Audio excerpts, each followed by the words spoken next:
Hey, what's up, guys? It is Thursday, March 27th, back with another college basketball March Madness Week 16 preview.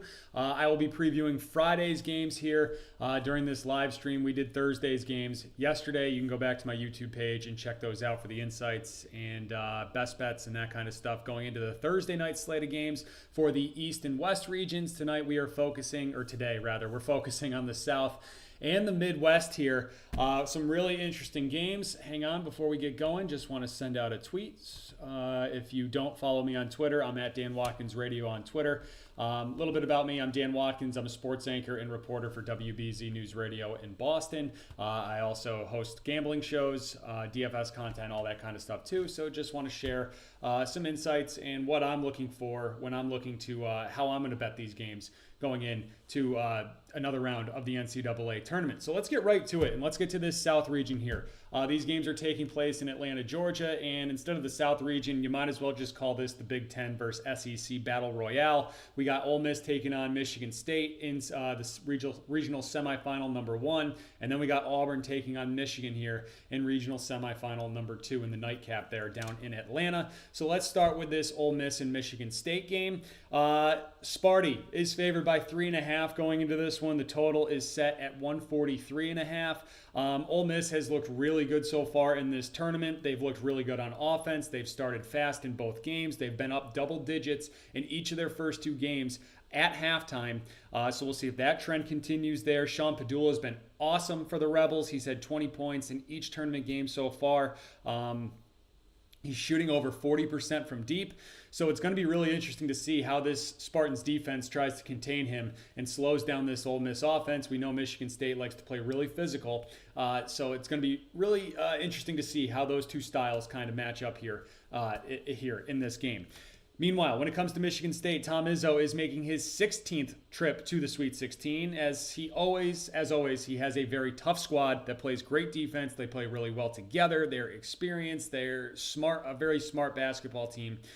They do have some shooting woes, though. We'll see if that does finally catch up to Michigan State. How they got here, they blew the doors off of Bryant in round 1, and then they rallied from a first half deficit to come back and come away with a pretty comfortable win against New Mexico in round 2. So 2 different trends here going into this one. Ole Miss has gotten off to quick starts, as I mentioned. They have been really strong in the first half, and then they've either just not have really keep that foot on the gas in the second half, because they've gotten out to such big leads early that they can kind of just coast here to the finish line. I don't think that's going to be the case, that they're going to be able to. The Spartans, meanwhile, have been really strong in the second half. They have double-digit edges in each of their first 2 games in the second half, as it kind of takes them a little bit to grab control of the game, and then they do separate themselves pretty significantly by the end here. So maybe you look at like an Ole Miss first half, Michigan State second half kind of thing there, which if you parlay those, I'm sure would be a really nice payout. But anyways, as we head over to KenPom here, let's see how KenPom stacks these 2 teams up. I got to find my window. Where are you? There you are. Very good. Okay, KenPom. KenPom has Michigan State ranked overall here. The 5th ranked defense, 25th ranked offense. Ole Miss, you got to scroll down a little bit to find them. He has them coming in at number 21. The offense is rated 24th, and then the 21st rated defense. So a pretty significant between these 2 squads.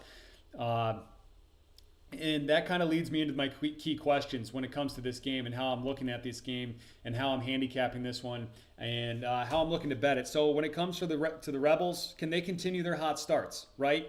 Against this physical defense of Michigan State. As we see, they have a top 5 defense in the country.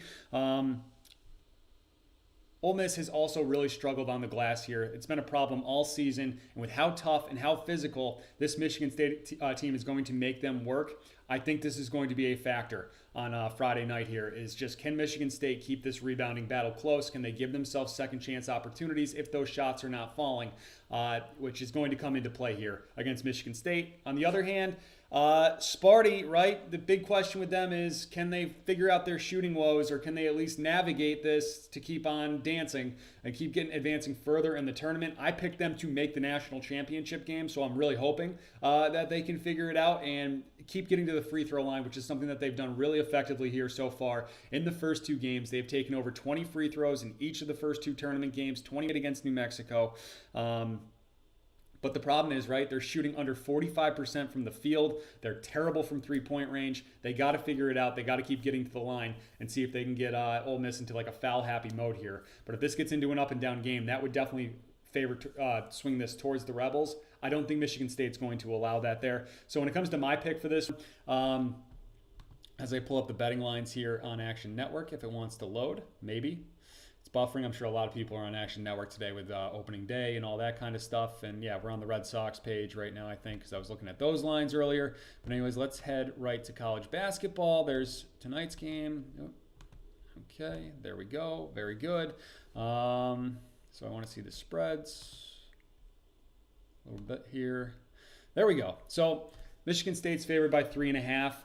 I don't know if they're going to be able to get enough separation to win this by more than a possession, but I do feel pretty strongly that Michigan State wins this game.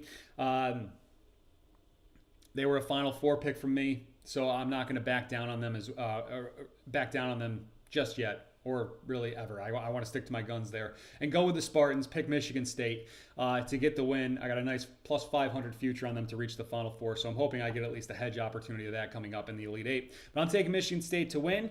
Do they cover? I'm not so sure. Let's see. So I get all my college basketball bets from my Rhythm model. Rhythm is the place to go for data-driven props and picks. You can download the Rhythm app right now, get your own picks for free today. The model says this line is right, even a slight lean towards Ole Miss covering, but it does feel very strongly that Michigan State wins this game. It's a pretty juicy number here as we look at the money line. So we have a minus 170 on Caesars. I think it's your best price right now. I'm not sure that I want to lay that full $1.70 to win $1 here on Michigan State. Maybe I'll look for something else here as we go throughout the show to combine that with. And just a little note for you as well from Action Network. When Tom Izzo is a favorite in the tournament, he is 44-9 straight up. So the Spartans, Tom Izzo's team, takes care of business when they are favored in this tournament. So let's look to the nightcap in the South region. We got number 5 Michigan taking on number 1 Auburn. The Tigers are a 9.5 point favorite here in this one. And let's see, there we go. Yeah, so this opened up at 7.5. It's at 9.5 now, depending on where you're looking. Michigan and the over-under set at 153.5. Michigan just keeps winning close games. Their composure is really impressive. Dusty May deserves all the credit in the world for how this team is playing, how they play in late games. They were able to pull away against Texas A&M in round 2. Round 1, they survived the UC San Diego push. They hit their shots when they needed. Those two big guys are playing great in Golden and Wolf. They got some nice guard play as well. And they've really flipped the switch here since the end of the regular season, where they kind of were just skidding into the Big Ten tournament. They flip the switch. They win a couple of games in a row to win the Big Ten. And then they go into this tournament here, and they just keep advancing. So when is this going to come to an end? I don't know. Maybe this round, maybe Friday night. But anyways, Auburn, on the other hand, they have yet to play their A game in this tournament. They haven't looked right in weeks, guys, if we're being honest. Alabama State, a 16 seed, hung around with them for a bit. They trailed Creighton at half in that round 2 game, but ultimately they won both games by double digits, and that's all that matters, is winning and advancing in this tournament. Doesn't matter if you cover, even though they did against Creighton eventually. They're a little banged up too. Chad Baker-Mazara, he gets hurt early on in that Creighton game. Does come back into the game, but never quite looked right. Yeah, he took a hard foul on that one. Didn't really look 100% when he came back in, so it's going to be really interesting to see if those 4 days off do a lot of good for Auburn as they head into this matchup. So when it comes to KenPom here and how KenPom stacks these two teams up, obviously he's got Auburn, number 4, top 4 team in the country, 3rd rated offense, 12th rated defense. The Tigers are very good. They are very deep. They can play with anybody if it's all clicking. That's the big question with them. Is it all going to click? Where Michigan, on the other hand, he's got them rated 20th, 39th rated offense, top 13 or 13th ranked defense. Wolverines play really, really smart defensively. They keep these games close. The win against Texas A&M, I think, was just their second win by more than 6 points since like the first week of January or something like that. So it's probably going to be a very close game here as we look at that spread that's nearly approaching double digits. So my key question for Michigan in this one is something I was kind of hinting at, is how long can they keep winning these close games? It's been remarkable. Eventually, it's going to catch up to them, right? Like, it's gotta. You can't just keep squeaking away one-score wins or, one possession, two-possession wins. It will catch up to you at some point. Like, look at the Chiefs in the Super Bowl to cross sports here. The Chiefs were like 11-0 in one-score games or something like that going into the Super Bowl, and then eventually they get blown out. But so these things do tend to come to an end, and when they do end, it ends pretty tragically. So we'll see how that plays out here in this one. Broom's going to be a really tough task for this front court as well, Wolf and Golden. They have the guys to handle him, but Johni Broome has just been awesome this season. So we'll see if he's going to be denied here in this one. Also, Michigan has to take care of the basketball. They get sloppy at times. They commit close to 14 turnovers per game, 13.9 to be exact. That ranks 337th in the country. So they are sloppy with the basketball. They need to take care of it against this Auburn team, or else Auburn can just get off to the races here and really get a nice cushion on this Michigan squad. And then my key question for Auburn is, how healthy is Mazzara? Have they figured out what was keeping them from blowing doors early on in this tournament? Are they just in their own heads? What's going on here with this Auburn team? Really interested to see how this team comes out here in this game. Did Bruce Pearl figure some things out during the off days? And can they, if they are playing their B game and if they don't have their A game here on Friday night, can they get to the Elite Eight? I'm not so sure. When it comes to my pick on this one, I do think Auburn gets the job done here. This Michigan run, I think, comes to an end on Friday night in Atlanta. But I think that Michigan, has a really good shot at covering this, though. I would lean towards grabbing the points with Michigan. When it comes to the model leans towards Auburn covering. It has the line pretty much right. It has Auburn winning this game by 10, so they would just barely cover by the hook.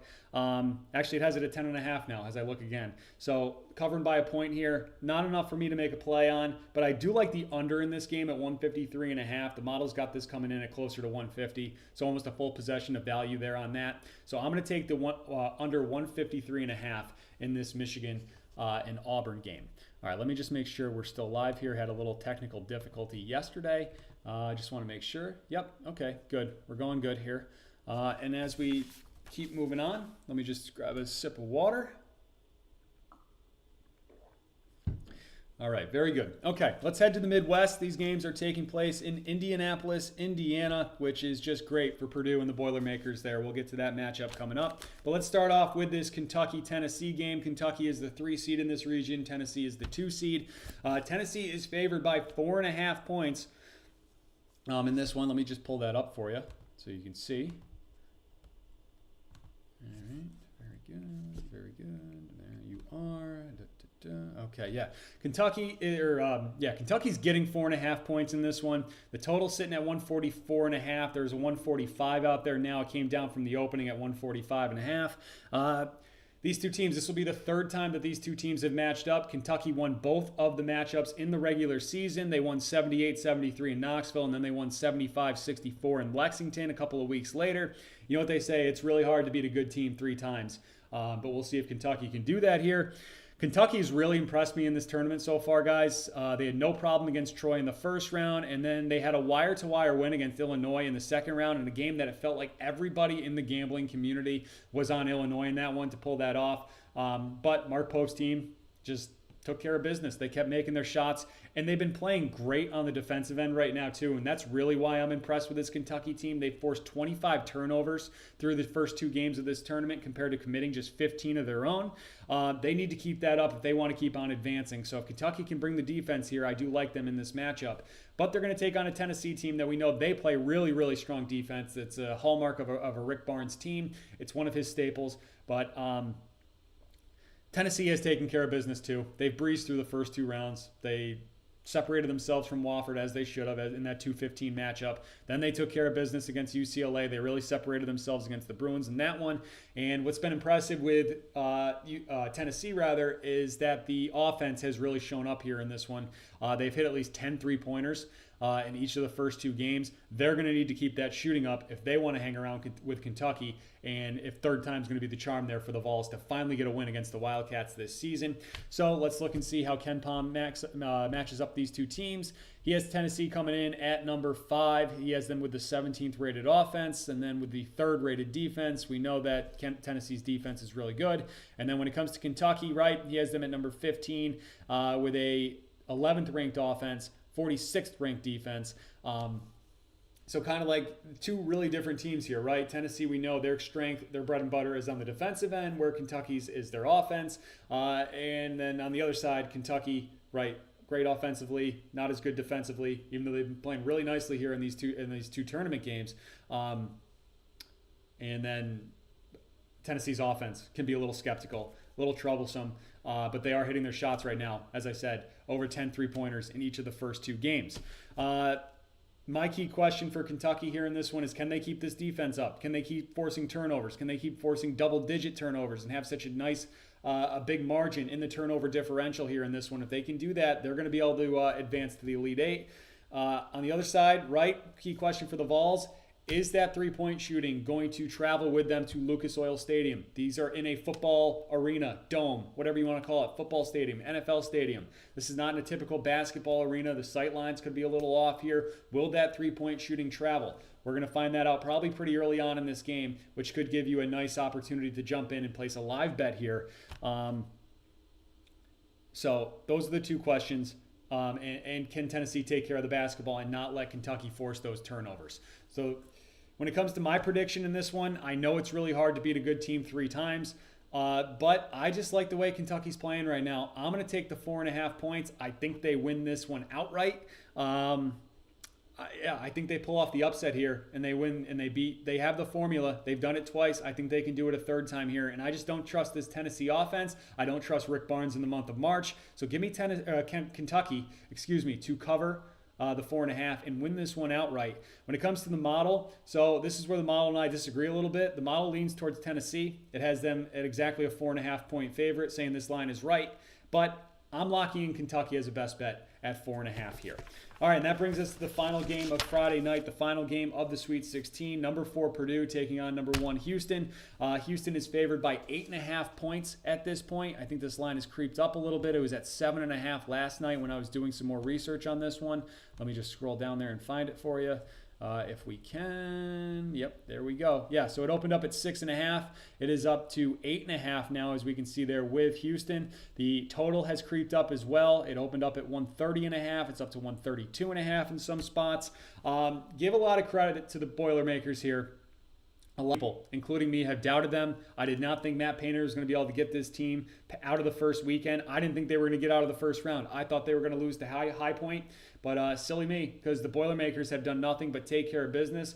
They have won comfortably in each of their first 2 games, taking out High Point and McNeese. Now they have a much bigger test, a much tougher test going against Houston here, but they are 2 wins away from the Final Four. And if they get to play their next game and possibly their next 2 games if they win in Indianapolis, just 70 miles away from their campus, they should have a very solid home court advantage here. I know all of these other fan bases travel really well, but this is right in Purdue's backyard. So we're going to see if that plays a factor here in these games, as they are just so close to their campus there in the state of Indiana. It's the 6th straight Sweet 16 appearance for the Houston Cougars. As always, they have one of the best defensive teams in the country. But the difference this year right now is that they are hitting their shots and their offense has been coming through here in the first couple of rounds in this tournament. LJ Cryer was awesome against Gonzaga on Saturday night. He had 30 points. He had 6 3-pointers in that one. They're going to need him to keep playing, keep making shots, and the rest of this team to make their shots as well if they want to advance to the next round. Sounds really simple. I know, right? It sounds like 10-cent analysis, but it's true. When it comes to these tournaments and the pressure spots, you got to hit your shots here if you want to advance. How KenPom stacks these two teams up, he's got Houston ranked really high. Obviously, he's got them ranked number 2 behind Duke. With the 10th rated offense for the Cougars this year, number 1 defense in the country. Purdue, meanwhile, drops off with a top 10 offense as they come in at number 16 overall. 7th ranked offense, 55th ranked defense. So a big drop off there between these two teams, and that's why you see such a big spread, I think, too, with that 8.5 number that's out there now. My key question for Purdue in this one is, how are they going to handle the pressure of the Houston defense? Purdue this season, I went back and looked. So with KenPom's current rankings here, Purdue, when they're facing a top 27th rated defense this season, they are just 5-6. So under 500 here. This is going to be a tough one, and I don't know if they're going to be able to keep up with this Purdue pressure. They are a significantly better team than the 2 teams that they have knocked off so far in this tournament. So something to keep an eye on here is, does Purdue, will they wilt or will they rise to the occasion here and get the job done. And then when it comes to Houston, can they continue to hit their shots? They're playing offense really well right now. They're looking good on offense, I should say, right now. And can they keep that going? Can Cryer keep hitting shots here? Can he carry them to the Elite Eight? Can he carry them to the Final Four? That is something to keep an eye on here in this one. My prediction for this, I do think Houston wins this game. I don't see them slipping up here against Purdue. Purdue's going to have a nice home court advantage. This game might be tied at halftime, and then Houston has to pull away. But I do think ultimately the Cougars get the job done here. I think this defense is just too good. And Purdue, I just think there's a significant gap here between these two teams. I'm not sure that Houston covers this one. Purdue probably can keep this in the single digits, but I do like Houston to win this, and they're like minus 400 on the money line, so I'm not going to play that by itself. But I do like Houston to get the job done in advance. As for the model has this line at Houston minus 8.4, so pretty much right on the dot there. It's a no play here for me. But what I'm going to do, and I'll get to this in a minute here as I recap my best bets, I'm going to take Houston on the money line, and I'm going to take Michigan State on the money line. I'm going to put those two plays together, and you get a nice little minus 101 builder on FanDuel. So that is one of my best bets there. So we're going to go Houston and Michigan State, both on the money line to advance at minus 101. That is play number one for me. Kentucky plus 4.5, I am locking in as well. We're going to take the Wildcats at plus 4.5, and then we're going to take the under in the Michigan and Auburn game at 153.5, giving us three nice plays for Friday night. And that we'll put those on top of our two plays for tonight and Thursday's games. We are laying the points with Florida minus 6, and we are taking the 5.5 with BYU there. So I got 5 plays for the Sweet 16 tournament. You can follow me on the Action Network app at Dan Watkins. I put all my plays out there. I got some baseball plays for opening day as well if you're interested in those. Those are the plays that I am on here for the Sweet 16. So thank you very much for watching, guys. If you're still watching at this point, hit that subscribe button. It would mean a lot as I try to build my YouTube page here. So thank you again. You can follow me on Twitter, TikTok. I post more pics on there too at Dan Watkins Radio. So thanks for watching. We'll be back with some reaction here after these games at some point here over the weekend. So talk to you then.